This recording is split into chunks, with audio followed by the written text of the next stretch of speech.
The English word serpent comes from the Latin word serpens, which means a creeping, crawling thing. And the word reptile comes from the Latin verb rapere, which means to creep or to crawl. So a serpent or a reptile is literally a creeping, crawling thing, something close to the ground, something bound to the ground. It is, we might say, fallen.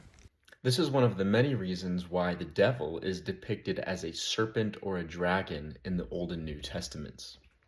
On the other hand, the word fowl, which is the more traditional word for bird, comes from the ancient root plu, which is where we get the words to float and to fly. So a fowl is literally a flying, floating thing. It's significant then that in the Christian tradition, the Holy Spirit is always depicted as a dove, a fowl. Birds ascend, they live in the heavens, they soar in the sky, the realm of the sun, of light, where death does not dwell. They are the opposite image of the creeping, crawling serpent. Now, if you combine the two, you get a dragon, a winged serpent. The cursed, creeping, crawling reptile bound to the ground now has the blessing of the fowl, wings, and it's able to ascend, to rule in the heavens.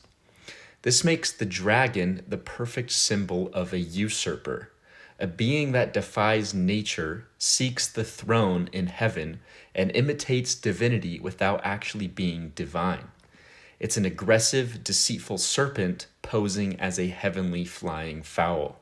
So when Christ says in the New Testament to be wise as serpents and harmless as doves, what's he saying?